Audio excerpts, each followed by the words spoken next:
Muy buenos días a todos. Vamos a dar comienzo a la palabra de Dios de esta mañana. Reciban un cordial saludo de todos nosotros, un saludo y un abrazo a la distancia.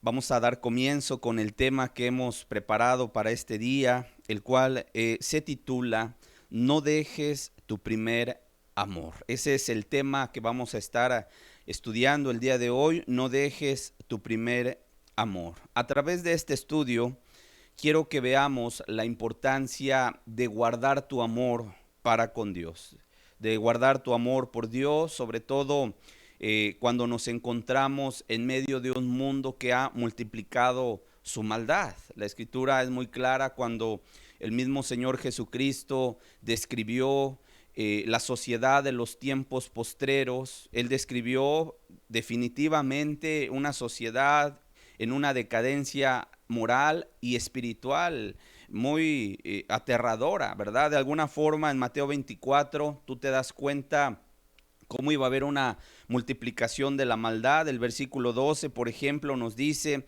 que por haberse multiplicado la maldad, dice, el amor de muchos se enfriará. Y la palabra multiplicar creo que la entendemos, ¿verdad? Porque de alguna manera no es lo mismo aumentar que multiplicar. Cuando una persona suma 10 más 10, pues le da 20.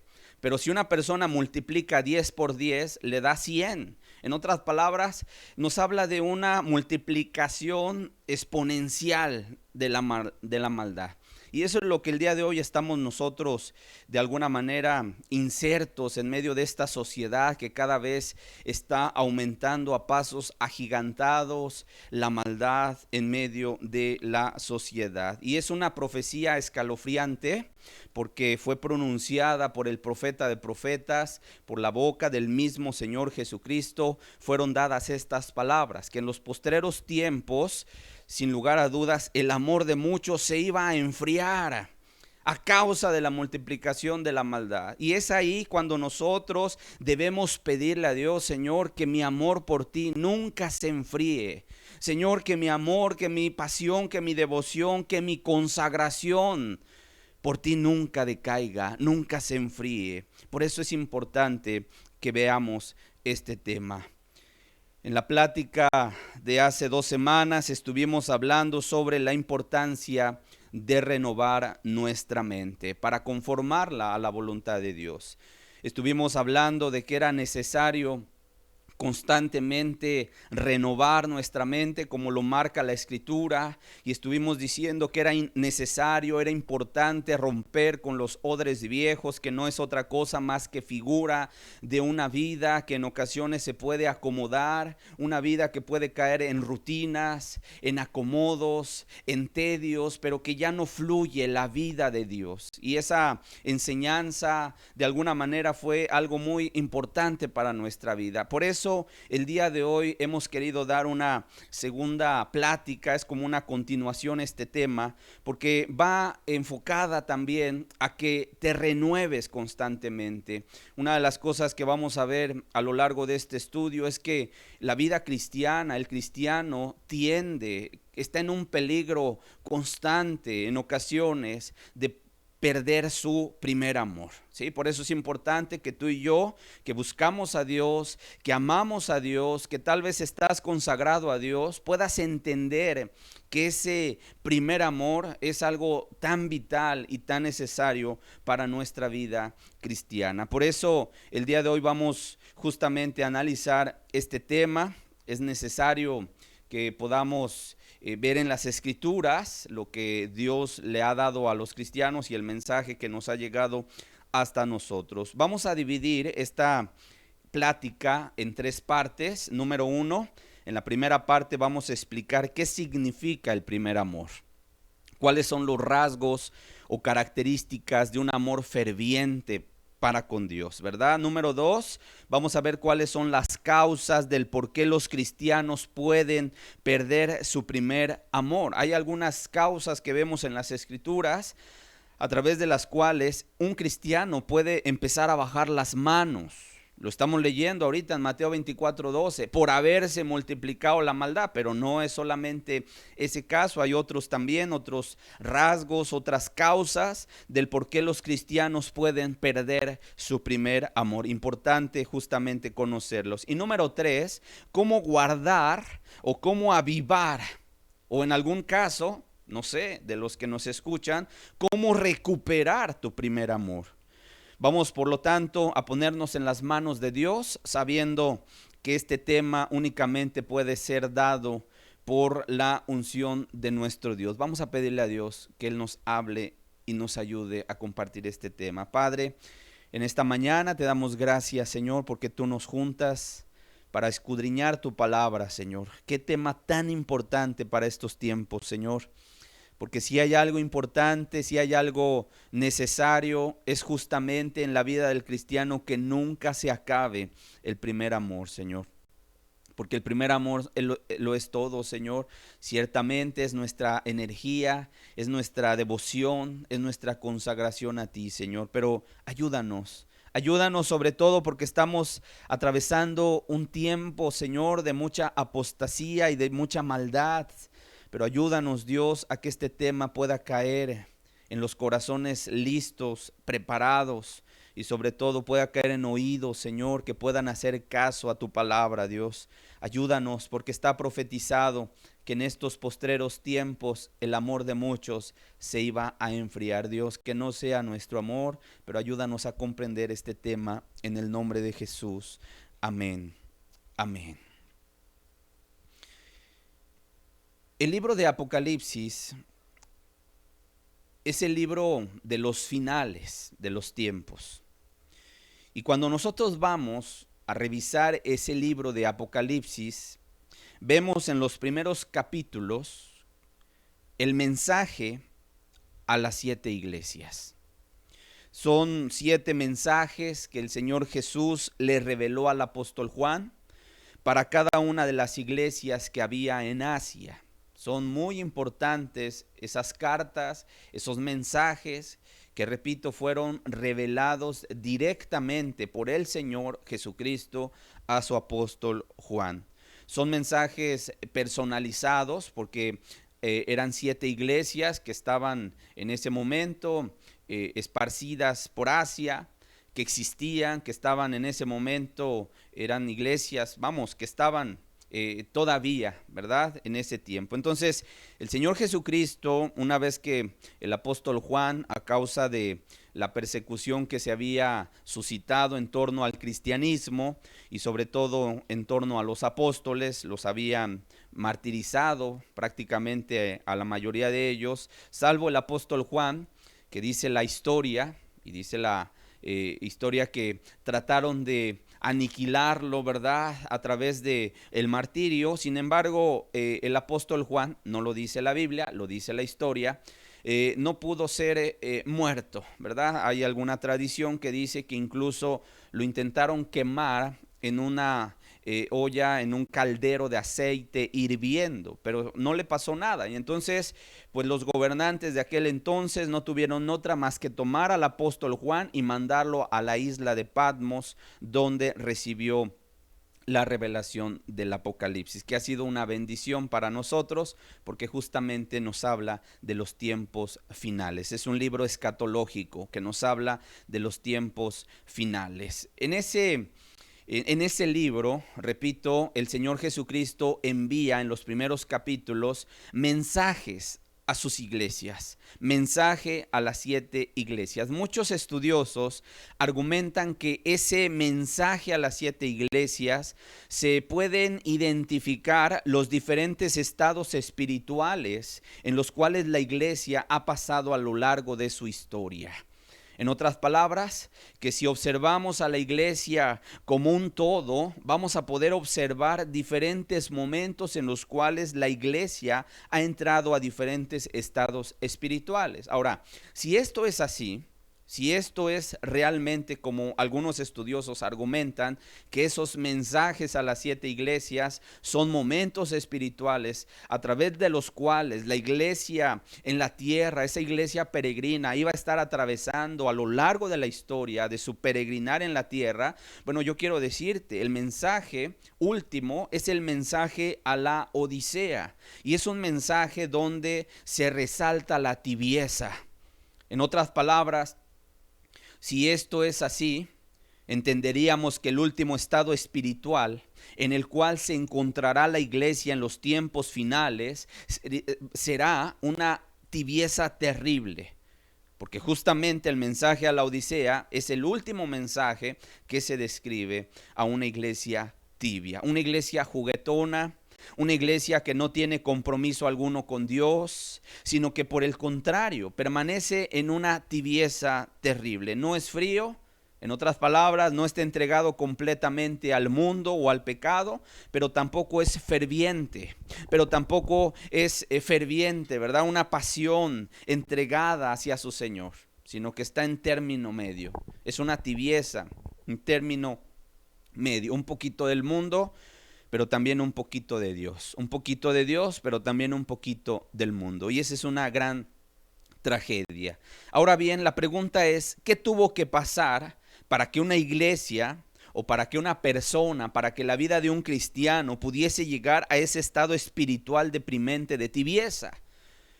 Todo surge, amados hermanos, con la pérdida del primer amor.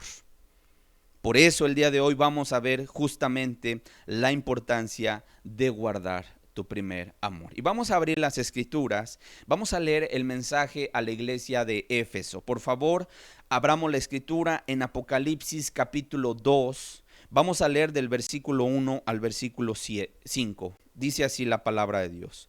Escribe al ángel de la iglesia en Éfeso, el que tiene las 7 estrellas en su diestra, el que anda en medio de los 7 candeleros de oro, dice esto.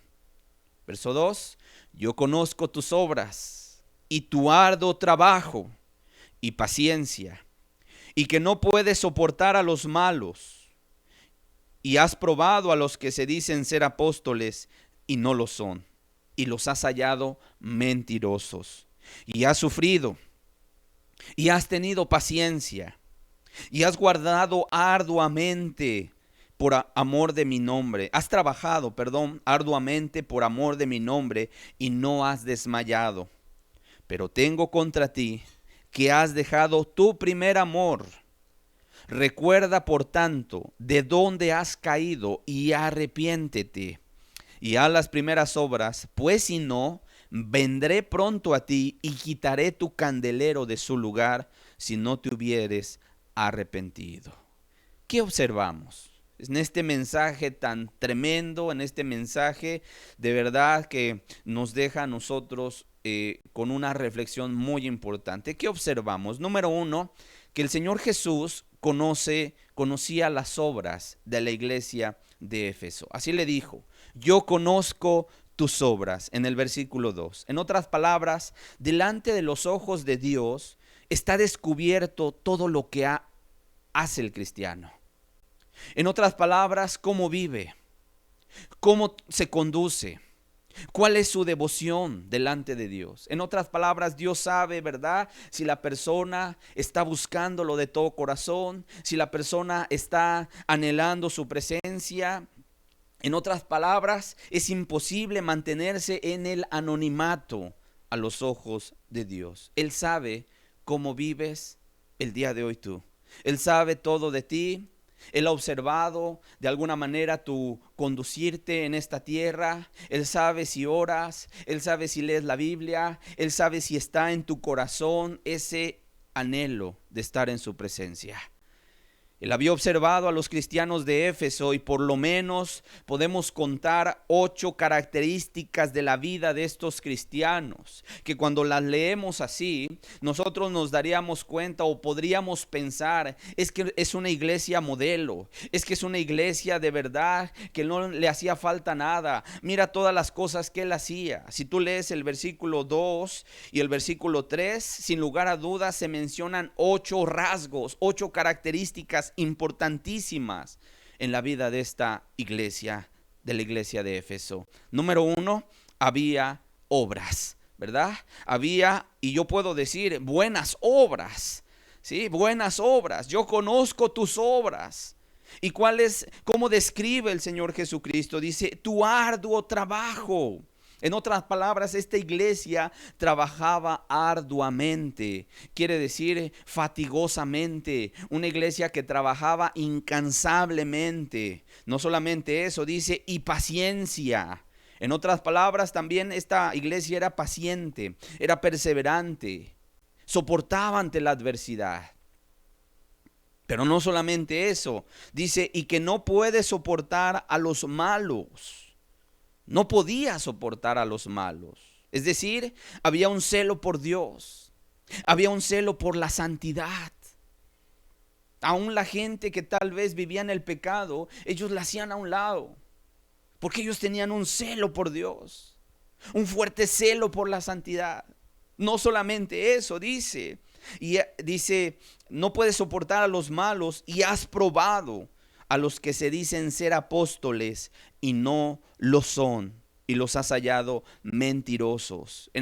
Esto quiere decir que esta iglesia tenía discernimiento espiritual, porque había probado incluso a los que se decían ser apóstoles de Dios.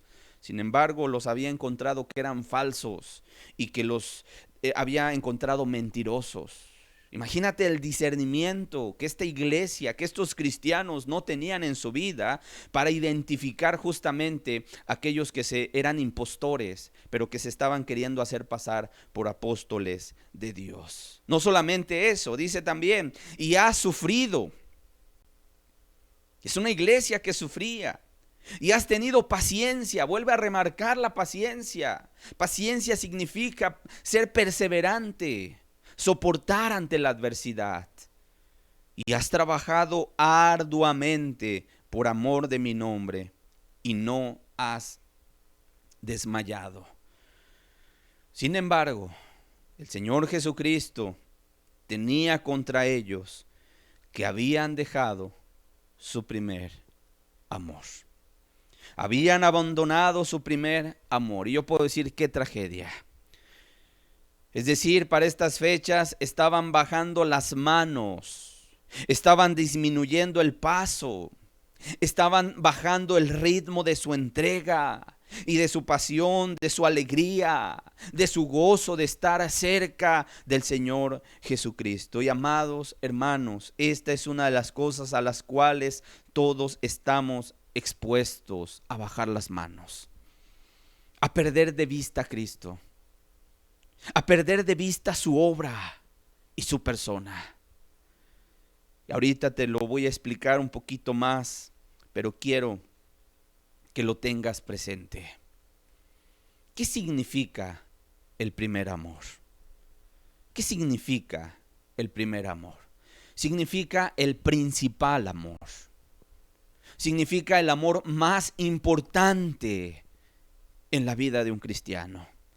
Como seres humanos tenemos devoción o tenemos atención, un amor o atención, ¿verdad?, hacia muchas cosas o muchas personas. Por ejemplo, tenemos amor a la familia, tenemos amor a nuestros padres, tenemos amor a nuestros hijos, tenemos amor a la esposa, al esposo.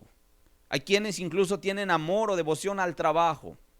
Sin embargo, Dios pide que nuestro amor por Él sea el primero, sea el número uno, sea el principal, a través del cual todas las demás cosas giren alrededor de Él, no al revés. Yo sé que muchos, ¿verdad?, en ocasiones tienen sus intereses personales como prioridad. Y en ocasiones esos intereses, llámense como se llamen, están girando, ¿verdad? Está girando, está en el centro y todo lo demás gira, incluido Dios. Si hay tiempo para ir a buscar de Dios o para leer la Biblia o para orar o para detenerme a considerar las cosas espirituales, bueno, entonces voy a darle la oportunidad. Pero si no, en la agenda está llena, si no hay oportunidad en la agenda, entonces, bueno, a Dios se le pasa hasta el último lugar y entonces ahí es obvio que Dios no ocupa el primer lugar en la vida de esa persona. Pero yo me refiero, y yo quiero hablar en este día de aquellos que ya han tenido un encuentro con Dios, aquellos que ya están caminando con Dios, aquellos que ya han entregado su vida delante de Dios y que a lo mejor empiezan a caminar y llevan a lo mejor 1 año, llevan 2 años, llevan 10 años, llevan 15 años y que en ocasiones pudiera ser, ¿verdad?, que ese amor que tenían, esa devoción que tenían, que esa entrega que había delante de Dios y que Dios era el primero, el que ocupaba el primer lugar. Quiero decirte, así debe de ser siempre. No debe, en la medida que pasen los años, en la medida que avance el tiempo, no debe ser disminuida esa pasión. Muy por el contrario, cada vez debe de ir en aumento. Cuando hablamos de madurez, no significa que la persona cada vez depende menos de Jesús. Cuando hablamos de madurez espiritual, mucha gente se confunde y dice, bueno, es que ya puedo discernir, ¿verdad? Es que ya puedo de alguna manera a lo mejor entender lo bueno y lo malo, ya estoy siendo madura, ya no necesito tanto a Dios. Quiero decirte, la madurez espiritual a la cual nos está llamando Dios es que cada vez estemos dependiendo más y más de nuestro Dios.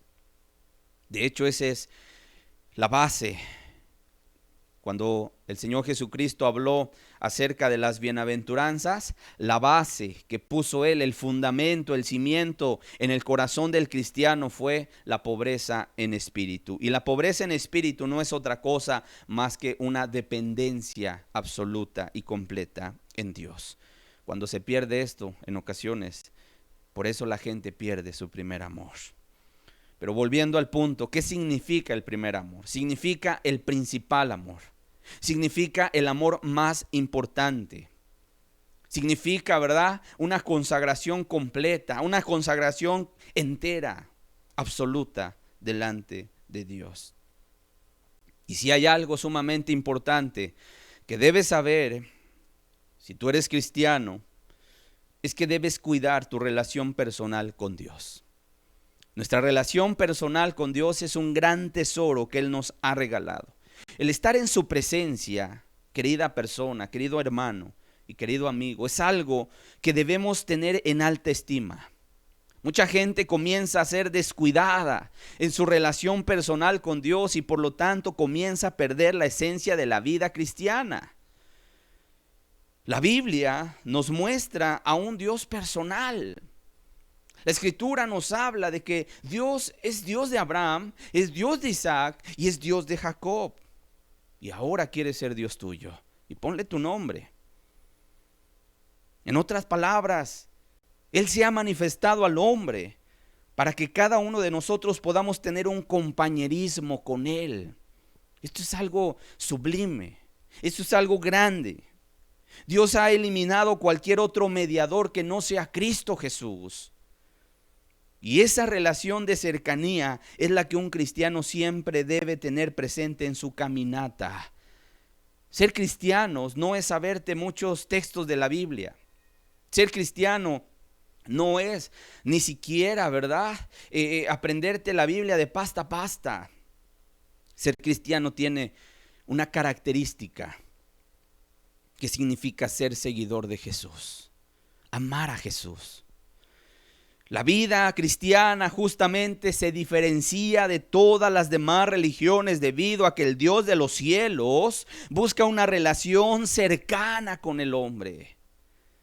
¿Qué diferencia con las falsas religiones donde adoran a un Dios impersonal? Adoran a un objeto o escultura de piedra, de yeso, de madera, algo que no tiene sentido ni voluntad. Pero no así el cristianismo, ¿verdad? Que adora al Dios vivo y verdadero, revelado, ¿por qué? Por las Escrituras a través de Jesucristo. Por eso Moisés, ahí en Deuteronomio capítulo 4, versículo 7, él hablaba y decía: ¿qué nación grande hay que tenga dioses tan cercanos a ellos como lo está Jehová nuestro Dios en todo cuanto le pedimos? Nosotros tenemos un Dios cercano, un Dios que está ahí a nuestro lado. Por cierto, el propósito de Dios al crear al hombre fue para tener compañerismo con Él. Y quiero decirte, no porque a Dios le faltaran amistades o compañía, ¿verdad? Sino porque esa era la manera en la cual Él nos iba a bendecir, tener cerca su presencia. La sola presencia de Dios es la bendición más grande que podamos experimentar en la tierra. Apréndete esta verdad. La sola presencia de Dios es la bendición más grande que podamos tener, que podamos experimentar en la tierra. ¿Sabes dónde comienza la perdición del hombre? Cuando tú ves el juicio a las naciones, allí en Mateo 25, ¿verdad? Que dice que iban a ser reunidas delante de él toda la tierra, iba a separar Jesucristo a la derecha y a la izquierda. A los de la derecha les iba a decir: venid benditos de mi Padre. Y a los de la izquierda les iba a decir: apartaos de mí. Ahí es donde comienza verdaderamente el castigo eterno de aquella gente que despreció, de aquella gente que no quiso acercarse a Jesús, de aquella gente que rechazó el mensaje y la obra de Jesús, que es el sacrificio en la cruz del Calvario. De aquella gente que no quiso aceptar ese sacrificio para cambiar de vida, para tener una oportunidad de salvación y de arrepentimiento, y que menospreció el regalo hermoso que Dios el Padre nos estaba dando a todo ser humano, porque de tal manera nos ha amado a ti y a mí, que envió a su amado Hijo, ¿sabes a qué? A morir por nosotros. Y yo quiero decirte, la bendición de Dios más grande que podamos tener es estar en su presencia, aún en esta tierra. Y Dios no quería cualquier clase de compañía.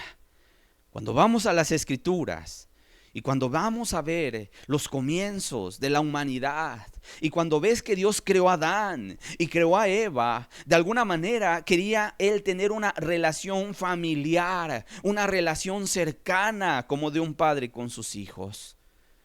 Qué hermoso es el hecho de que Dios nos haya creado para tener compañerismo con Él. No porque a él le falten amistades, o porque le falte compañía, o porque tal vez se sentía solo en el universo. Quiero decirte no, sino porque es una manera de amarnos y una manera de bendecirnos. Todos sabemos, ¿verdad?, que el pecado hizo su aparición allá en el huerto del Edén, cuando estaba Adán y Eva conviviendo con Dios, y que Dios estaba con ellos, y que era la primera familia, el primer matrimonio, ¿verdad? Adán, Eva y Dios ahí regulando esa relación hermosa, y Dios se paseaba en el huerto. Todos sabemos que el pecado hizo su aparición ahí en el huerto del Edén, y fue trastocado el propósito de Dios. Porque todo lo que el pecado toca, quiero decirte, lo pervierte, lo destruye, lo infecta de egoísmo y de maldad. Por lo cual esa relación con Dios que quería tener con el ser humano quedó fracturada, quedó rota a causa del pecado. Pero sabes una cosa, Dios no se quedó con los brazos cruzados, sino que echó a andar un plan de redención que Él ya tenía preconcebido a través de su amado Hijo Jesús, para venir a rescatar la humanidad perdida. Por eso, amados hermanos, una de las consecuencias inmediatas de la salvación al creer en Jesús, al venir con una vida arrepentida, es cierto, tal vez se vivió en el pecado, pero llegó el momento en el cual el Espíritu Santo trajo convicción. Y la persona fue ahí a rogarle a Dios, a decirle: Señor, perdóname, me arrepiento de mi pecado. Y creyó en Jesús. Quiero decirte, una de las consecuencias inmediatas de esa salvación gloriosa es que el Padre nos coloca nuevamente en el estatus de hijos de Dios. Es decir, nos adopta como sus hijos. Y esto es algo sorprendente, porque Dios restablece nuevamente una comunión con el cristiano, ¿verdad? Pero no como la de un siervo, no como la de un vasallo, sino como la de un hijo, ser hijos de Dios. Por eso dice la Escritura en Juan 1:12, dice: mas a todos los que le recibieron, a los que creen en su nombre, les dio potestad de ser hechos hijos de Dios. ¿Qué palabras estamos leyendo? Mas a todos los que le recibieron, a los que creen en su nombre, les dio potestad de ser hechos hijos de Dios. Por lo tanto, algo que debemos entender es que la vida cristiana no se trata solo de memorizar versículos bíblicos, aprenderse pasajes, saberse la escritura, recitar un credo o una confesión de fe. Conocer los nombres de los libros de la Biblia son necesarios, importantes. Sí, yo no estoy diciendo que no estoy negando la importancia de conocer la escritura. Al contrario, conocer la Biblia para nosotros es nuestra seguridad.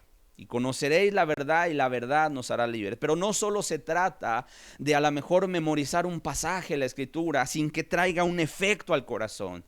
Se trata de vivir la palabra de Dios. Se trata de conocer a ese Dios que marcan las Escrituras.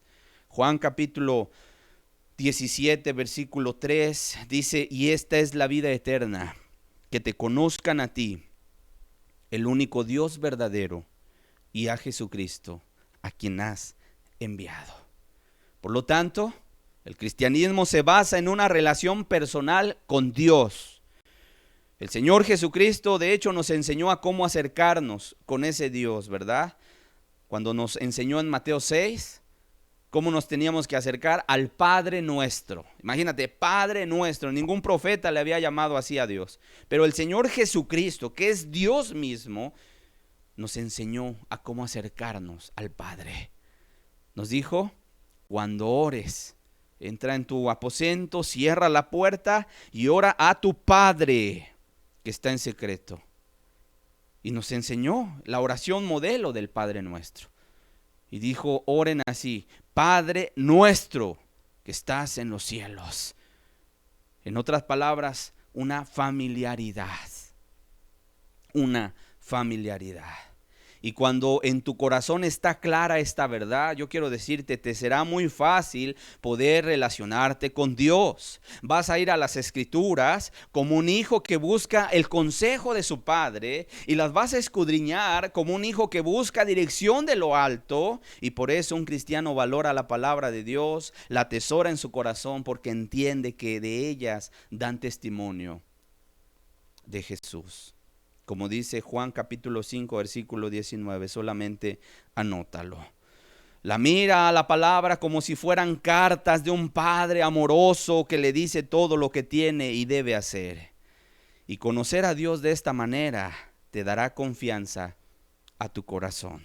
Podrás acercarte a Él en oración, a decirle todo lo que te pasa, todo lo que te sucede, y sabrás que Él está ahí para escucharte y para consolarte. Estará ahí para aconsejarte, para guiarte en la senda de la vida, ¿verdad? Y cuando vives con este conocimiento en tu vida diaria, te evitará caer en el enfriamiento del primer amor.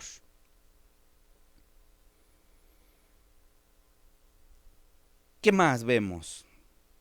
Apocalipsis capítulo 2. Dice el versículo 4.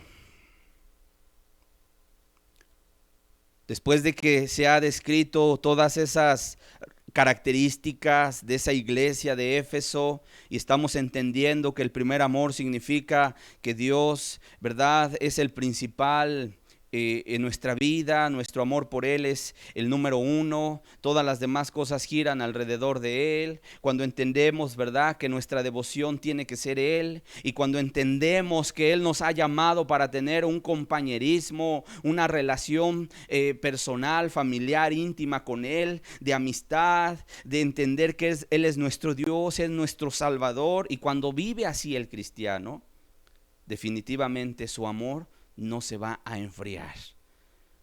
Pero ¿qué sucedía en la iglesia de Éfeso?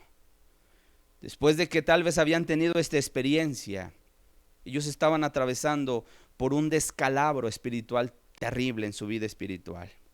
Vamos a Apocalipsis capítulo 2 versículo 4. Dice: pero tengo contra ti que has dejado tu primer amor.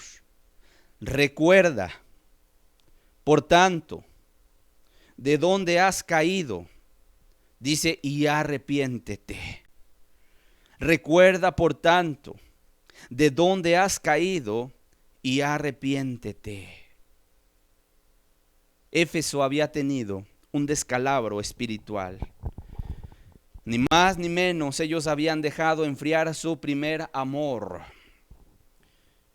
Nos damos cuenta de cómo ellos, ¿verdad?, de alguna forma estaba bajando las manos.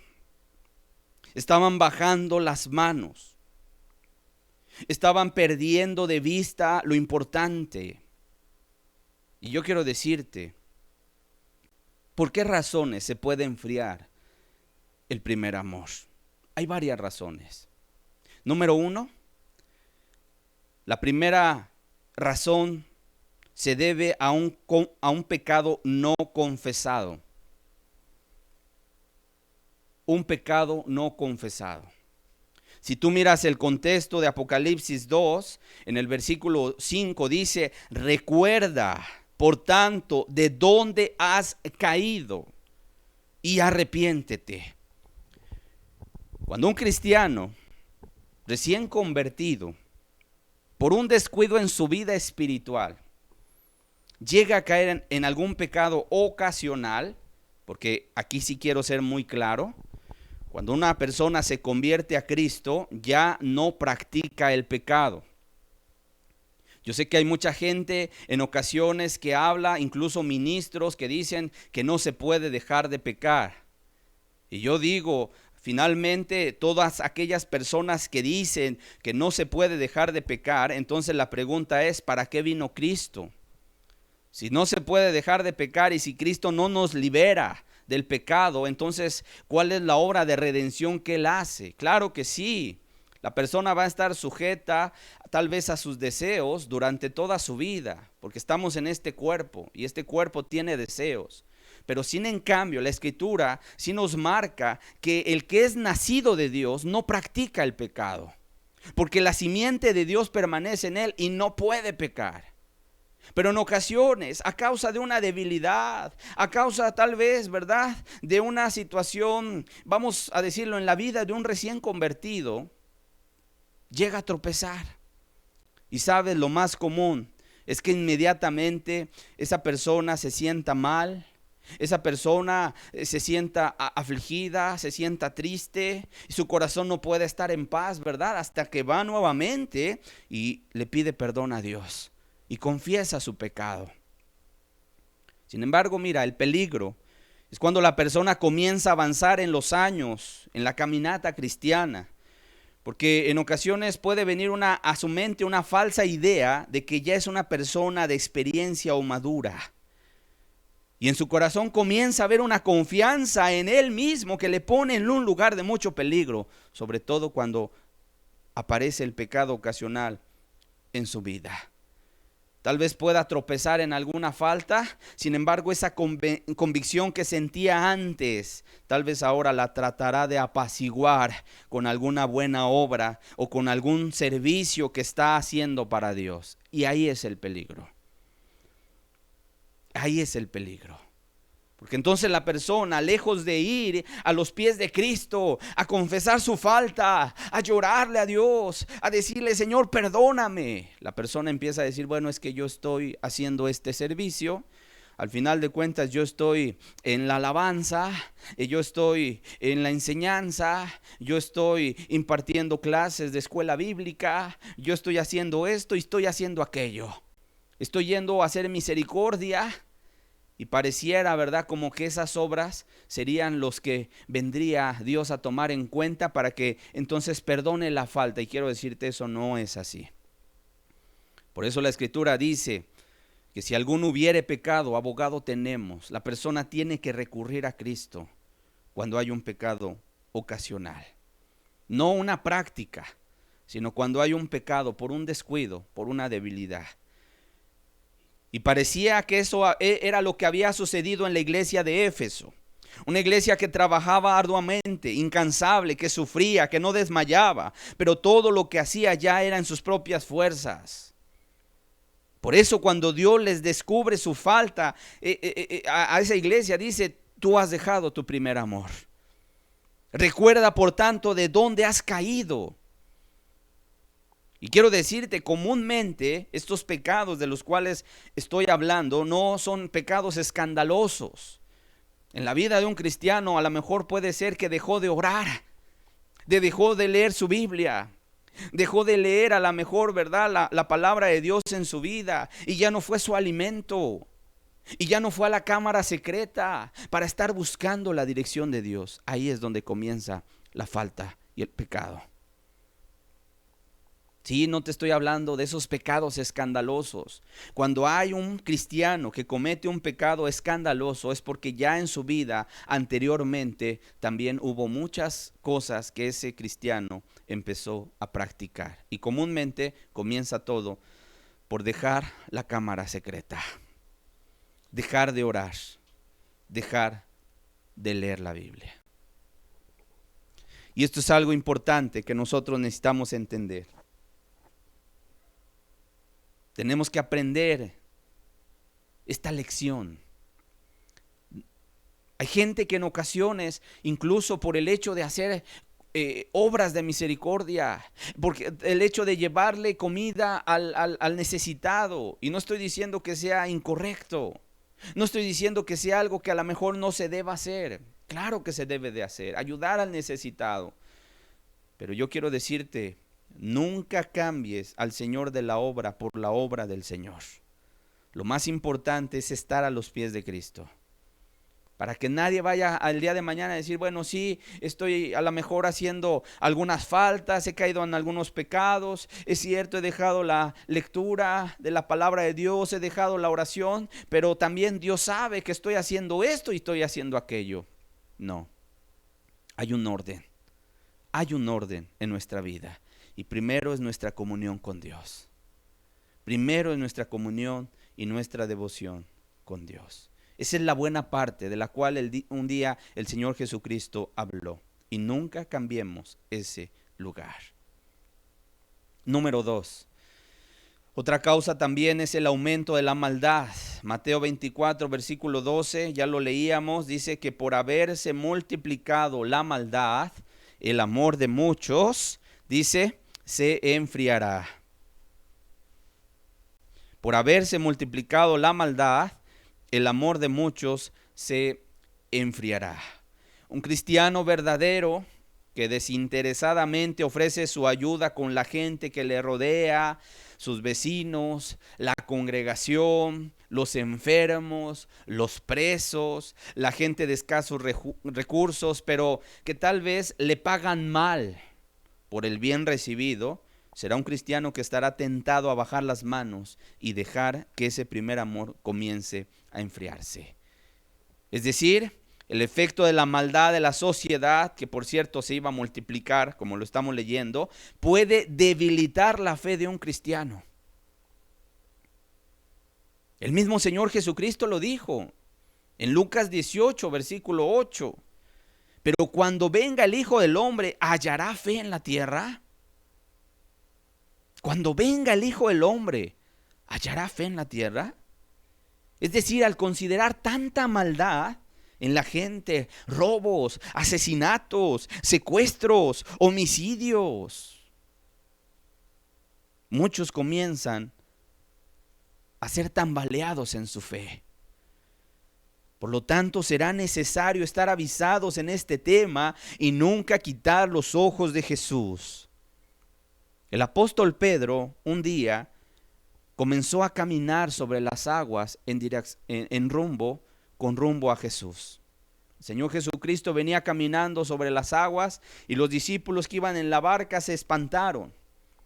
Y el Señor Jesucristo dijo: no teman, soy yo. Y Pedro dijo: si eres tú, manda que yo vaya sobre las aguas a ti. Y el Señor Jesucristo le dijo: ven. Y Pedro se bajó y comenzó a caminar sobre las aguas. Pero al ver el fuerte viento, es decir, quitó los ojos y la mirada de Jesús y la puso en la adversidad, empezó a hundirse, empezó a ahogarse, lleno de temores. Por eso qué importante es que tú no quites los ojos de Jesús. Y yo quiero decirte también algo: las cosas cada vez irán de mal en peor. El panorama cada vez se va a volver más desolador. Sin embargo, nuestra esperanza no debe estar puesta en las adversidades de nuestro alrededor. No debe de estar puesta ni en la situación económica, ni en las cuestiones políticas, ¿verdad? Nuestros ojos deben estar puestos siempre en Jesús. Porque dice la Biblia que por fe andamos y no por vista. Porque todo algún día lo que está a nuestro alrededor se va a tambalear y va a caer, como lo estamos viendo el día de hoy. Las finanzas, la economía, la misma política. Pero los que confían en Cristo estarán parados sobre la roca. Y esa roca no se mueve. Y aunque vengan las tempestades, y aunque peguen fuertemente contra ellos, ¿verdad? Como dice la Escritura, descendió lluvia, y vinieron ríos, y soplaron vientos, y golpearon contra aquella casa, y no cayó. ¿Por qué? Porque estaba fundada sobre la roca. Nunca quite los ojos de Jesús. Número 3. Otra causa es cuando la persona olvida el perdón de sus antiguos pecados. La Escritura dice en 2 de Pedro capítulo 1 versículo 9: pero el que no tiene estas cosas tiene la vista muy corta, es ciego, habiendo olvidado la purificación de sus antiguos pecados. Una cosa entendimos el día que nos convertimos a Dios: toda nuestra vida, dime si no es cierto, estaba echada a perder. Nada bueno había en nosotros. Pero Dios nos rescató desde, y perdónenme la expresión, el estercolero, del basurero, donde nos encontrábamos sumergidos. Hasta allá fue Jesús. Y no le importó, ¿verdad?, meter su mano en el fango para sacarnos, para levantarnos. ¿Cómo veíamos nuestra vida? ¿Cómo veías tu vida el día en el cual llegaste a Jesús? Dime si no es cierto, nos sentíamos indignos de su amor, nos sentíamos sucios, nos sentíamos malolientes a causa del pecado y de la maldad, y decíamos: ¿cómo es posible que con mis propias manos he destruido mi familia, he destruido mis hijos, he destruido esto, he hecho esto mal? Y dime si no es cierto, la persona se sentía como esas ovejas descarriadas y nos sentíamos, ¿verdad?, de alguna manera indignos de su amor y de su misericordia. Y veíamos nuestra vida y decíamos: ¿cómo es posible que Dios, incluso siendo lo que fui, se haya fijado en mí? Y se nos hacía imposible incluso, ¿verdad?, concebir eso. Sin embargo, veíamos a Cristo cómo se acercó y pareciera que no le importó nuestra condición, sino que extendió su mano y la metió al lodazal para sacarnos, para levantarnos.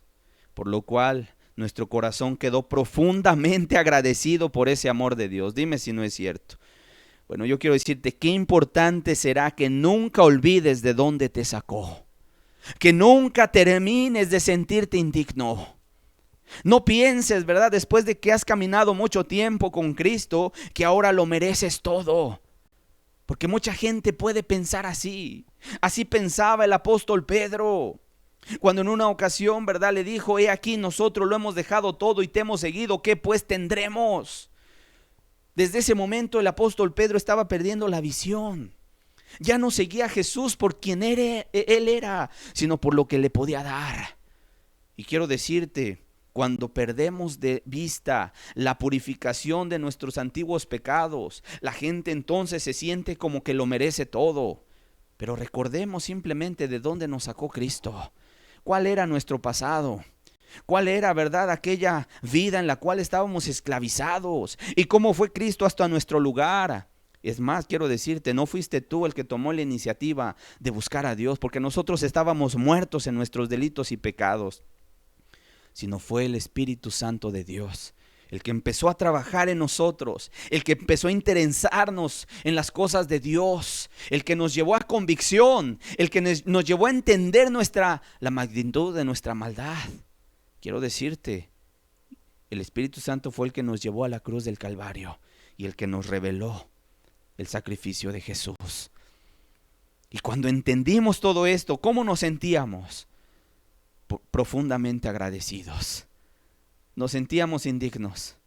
Dime si no es cierto. Aún veíamos la cruz donde estaba nuestro Cristo crucificado y decíamos: Señor, pero yo he sido tan malvado. Y escuchábamos la voz de Él que nos decía: por eso morí por ti. Por eso morí por ti. Nunca te sientas merecedor de algo. Nunca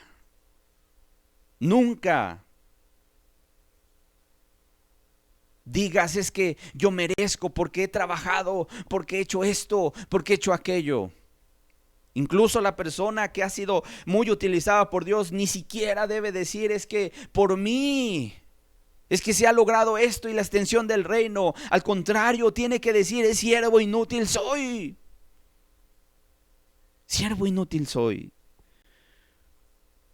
Y si algo nos da Dios es por su pura gracia, no porque lo merezcamos tú y yo. Y tenemos que estar agradecidos por eso.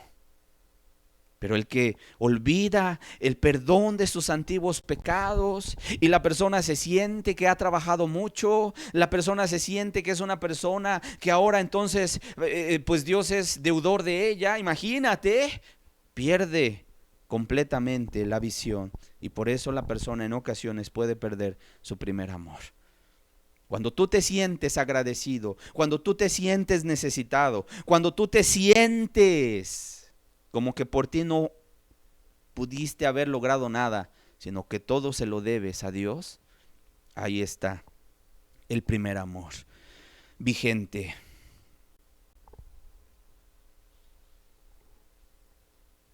Salmo capítulo 103, versículo 1 al versículo 5. Por algo el salmista David le decía a su alma y le decía, ¿verdad? Bendice alma mía a Jehová, dice, y bendiga todo mi ser su santo nombre. Bendice alma mía a Jehová, dice, y no olvides ninguno de sus beneficios. Él es quien perdona todas tus iniquidades. El que sana todas tus dolencias. El que rescata del hoyo tu vida. El que te corona de favores y misericordias. El que sacia de bien tu boca, de modo que te rejuvenezcas como el águila.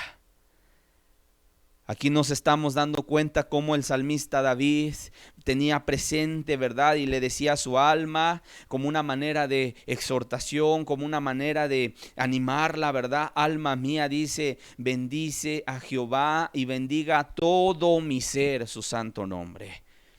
Y a mí me llama mucho la atención que la primer causa, el primer objetivo por el cual el salmista le decía a su alma, bendice a Jehová y no olvides ninguno de sus beneficios, va a la cabeza. Número 1, es el que perdona todas tus iniquidades.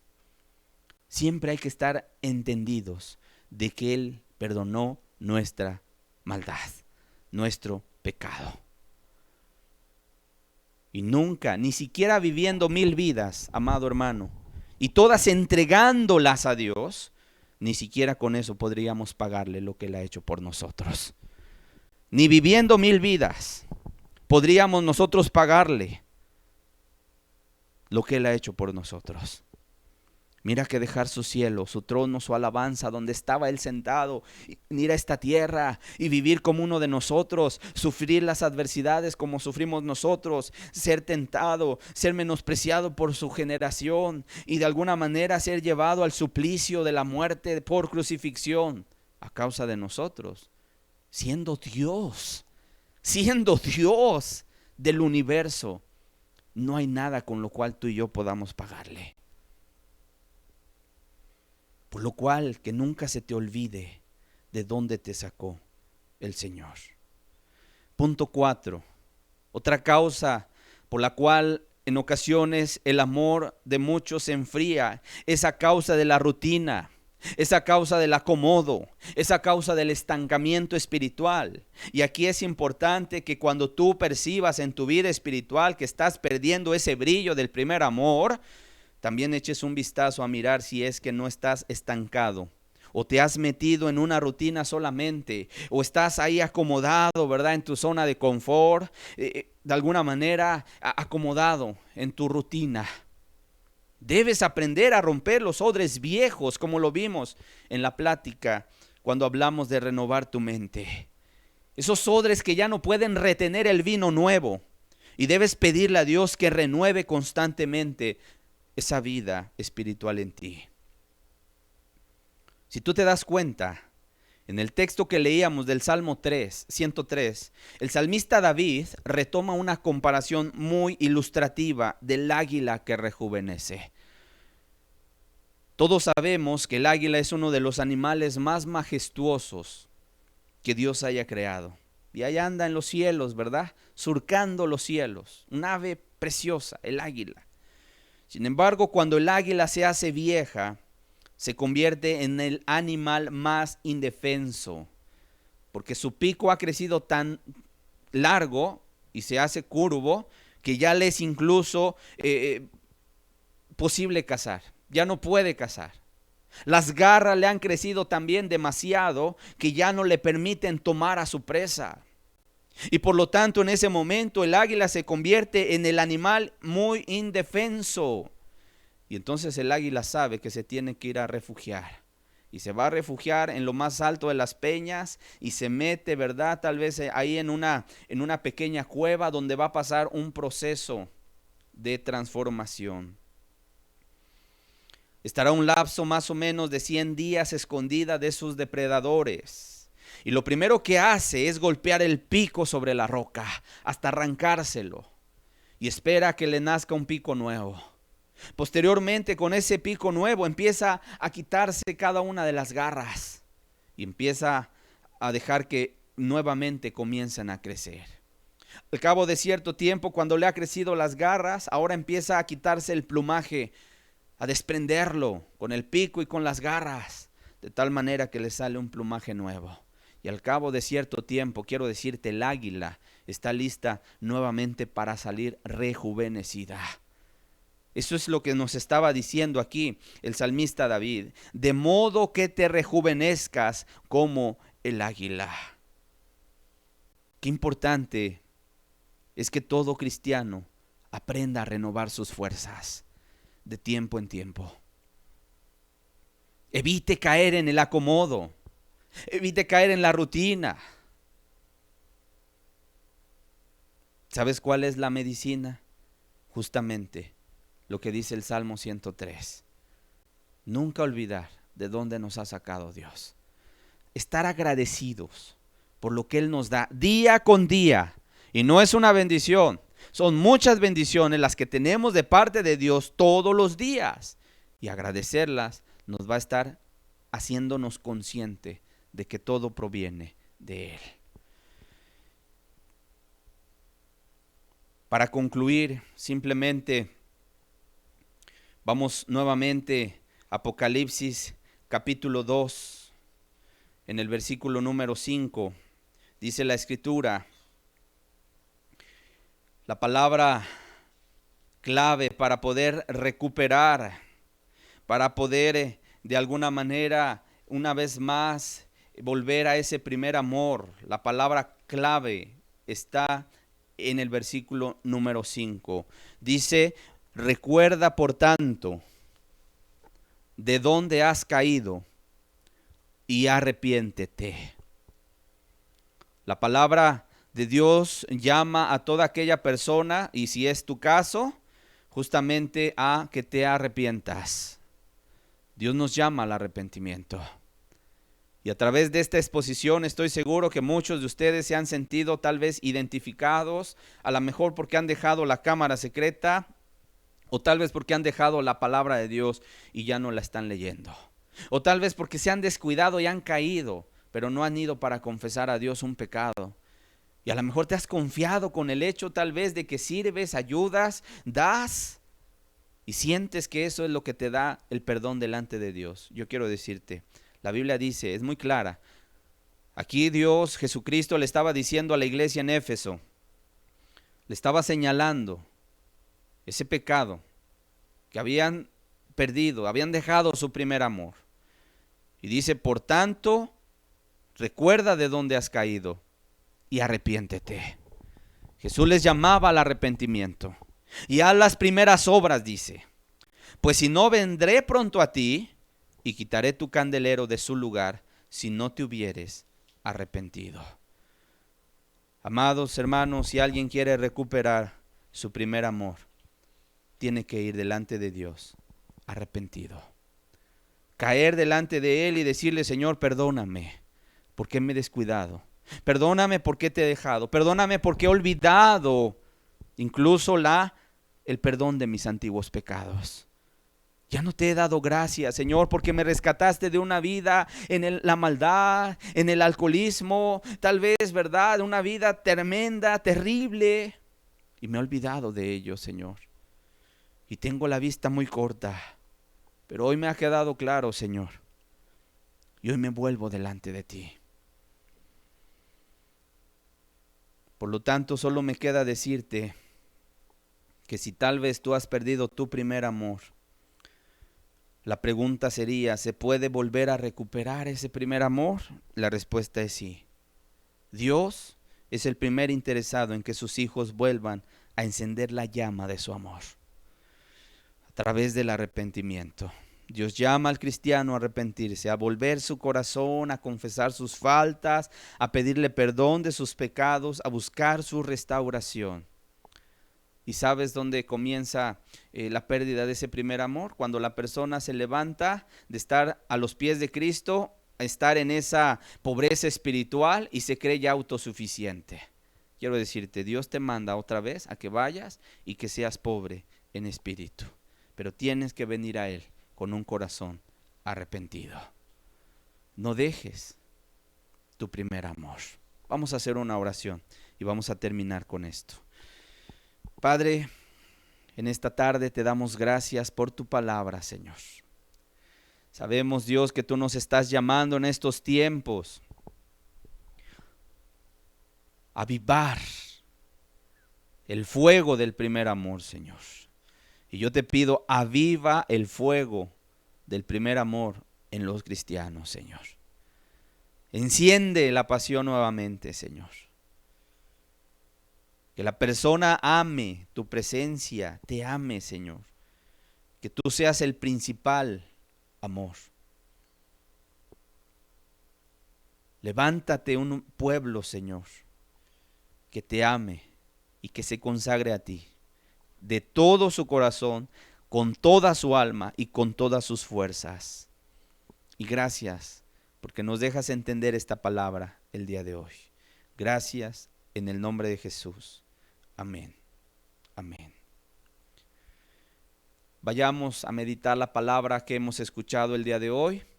Cuídense mucho, que Dios les bendiga. Nos vemos en la siguiente transmisión. Dios les bendiga.